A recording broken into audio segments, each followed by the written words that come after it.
Hi friends, வணக்கம். கடந்த 2022ஆம் ஆண்டு கடைசியில் கேரளாவில் ஒரு மிகப்பெரிய சம்பவத்தை செஞ்ச திரைப்படம் தான் ஜெய ஜெய ஜெய ஹே. இந்த படம் சாதாரண ஒரு 5 கோடி ரூபாய் பட்ஜெட்டில் எடுத்த கதையை மட்டும் நம்பி எடுத்த ஒரு படம். 2022ஆம் ஆண்டு பெருசாக எதிர்பார்க்கப்பட்ட எல்லா திரைப்படங்களும் பெரிய அளவுக்கு தோல்வி கொடுக்க இந்த படம் வந்து அந்த இண்டஸ்ட்ரியை பெரட்டி போடுச்சு. அந்த அளவுக்கு ரொம்ப சிம்பிளாக இருக்கும், நேர்த்தியாக இருக்கும் கதை, ரொம்ப பக்கத்தில் நடக்கிற மாதிரியான ஒரு கதை மிகப்பெரிய அளவில் வெற்றி பெற்று ஒரு 100 கோடி ரூபாய் வரைக்கும் கலெக்ஷன் ஆச்சு அப்படின்னு சொல்றாங்க. அது மாதிரி இப்போ 2024 பிப்ரவரியில் ரிலீஸ் ஆன மஞ்சுமேல் பாய்ஸ் அப்படிங்கிற இந்த திரைப்படம் சினிமாவை பொறுத்தளவுக்கும் ரொம்ப எளிமையான ஒரு கருப்பா இருக்கிற ஒரு ஹீரோவை பார்த்தா என்ன சொல்லுவோம், நம்ம பக்கத்து வீட்டு பையன் மாதிரி இருக்கான் அப்படின்னு நம்ம சொல்லுவோம். அது மாதிரியான கதைகள் தான் இன்னைக்கு பெரிய அளவுக்கு சக்சஸ் கொடுக்குது. அதாவது நம்ம வீட்டில் நம்ம பக்கத்தில் நடக்கிற ஒரு சாதாரண கதைகள்லாம் அதை நேர்த்தியா செய்யும் போது கண்டிப்பா மக்கள் அதுக்கான ஆதரவை கொடுத்துட்டு தான் இருக்கிறாங்க. நான் இதை செகண்ட் டைம் பார்க்குறேன். எத்தனை டைம்னாலும் பார்க்கலாம். சூப்பர் படம். என் உயிரை கண்ணால் வந்து பார்த்து போனேன். பழைய கண்டென்ட் தான், ஆனால் சூப்பராக இன்ட்ரெஸ்டிங்காக கொண்டு போனேன். அதாவது மிகப்பெரிய அளவில் எதிர்பார்க்கப்பட்ட மிகப்பெரிய ஹீரோக்களோட பெரும் பொருட்செலவில் எடுக்கப்பட்ட சினிமாக்கள்லாம் பயங்கரமாக தோல்வி அடைகிற போது அதை வந்து மீம்லேயே இன்னும் தோல்வி அடை வச்சிருவாங்க நம்மளோட ரசிகர்கள். ஆனால் அதே ரேஞ்சில்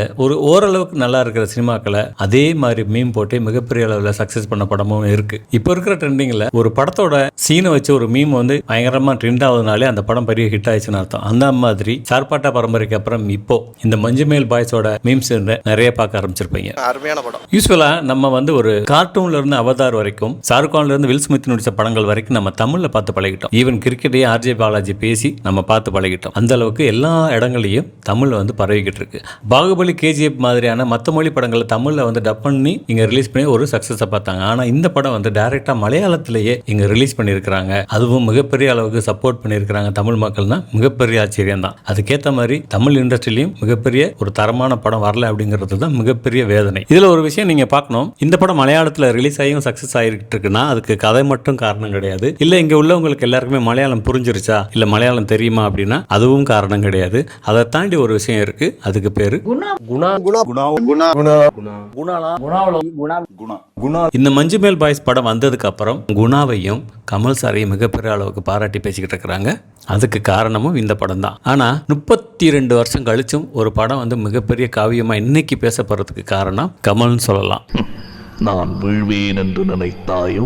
கதையும் கதாநாயகர்களும் தான் வேற வேற, ஆனா கதை களம்ங்கிறது அந்த குணா குகை தான். இந்த படம் ரிலீஸ் ஆனதுக்கு அப்புறம் இந்த படத்துக்கு வந்து தியேட்டருக்கு நேரடியாக போய் மிகப்பெரிய சப்போர்ட் கொடுத்துட்டு இருக்கிறாங்க மக்கள். ஆனா அதை விட இன்னொரு பெரிய விஷயம் என்னன்னு பார்த்தீங்கன்னா, அந்த குணா குகையை பார்க்கறதுக்காக இப்போ மக்கள் படையெடுத்து போயிட்டு இருக்காங்க. அதனால அந்த ஏரியாவே மிகப்பெரிய ஜாம் ஆயிடுச்சு அப்படிங்கிறது இப்போ நியூஸ்.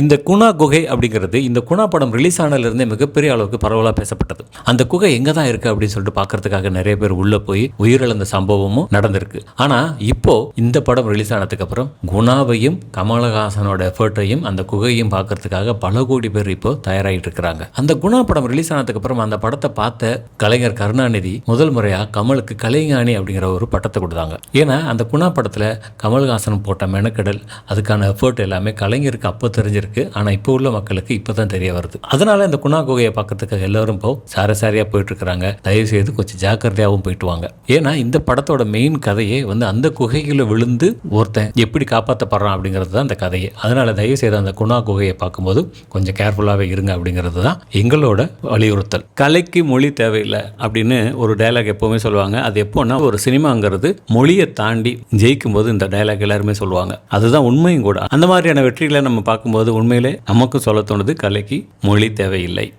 நடிகர் சந்தான பாரதி சொல்கிற மாதிரி அன்னைக்கு இல்லாத பிரமிப்பு இந்த படம் பார்த்ததுக்கு அப்புறம் நம்ம எவ்வளோ பெரிய ரிஸ்கான ஒரு படத்தை எடுத்திருக்கிறோம். அதாவது அந்த குணா குகையோட பிரம்மாண்டமும் அதில் இருக்கிற ஆபத்தும் இந்த படம் பார்த்ததுக்கு அப்புறம் தான் எனக்கு புரியுது அப்படின்னு சொல்கிறாங்க. எனக்கு அப்படியே உடம்புல சிலுத்துருச்சு, கண்ணில் காமிக்கிருச்சுங்க. கடந்த சில வருஷங்களாகவே தமிழ் சினிமாவையும் அதாவது தமிழ் திரையரங்குகளை வந்து காப்பாற்றிட்டு இருக்கிற பொறுப்பு வந்து மற்ற லாங்குவேஜில் இருக்கிற மற்ற சினிமா தயாரிப்பாளர்களுக்கு இருக்குது. அதாவது பாகுபலி, கேஜிஎஃப் மாதிரி இப்போ வந்திருக்கிற அந்த மஞ்சுமேல் பாய்ஸும் வந்து தமிழ்நாட்டில் இருக்கிற திரையரங்கு உரிமையாளர்களுக்கு மிகப்பெரிய சந்தோஷத்தை கொடுத்துட்ருக்கு. அந்த அளவுக்கு தமிழ் சினிமாவில் இருக்கிற இயக்குநர்களோட கற்பனை திறனோட வளர்ச்சி இங்கே நல்லாவே பார்க்க முடியுது. இந்த மஞ்சுமேல் பாய்ஸோட டைரக்டர் மிஸ்டர் சிதம்பரத்துக்கு முதல் படம் இது. இந்த மாதிரியான பல சிதம்பரங்கள் தமிழ் சினிமாவிலையும் வந்து தமிழ் சினிமாவை காப்பாற்றணும் அப்படிங்கிறது எங்களோட வேண்டுகோள்.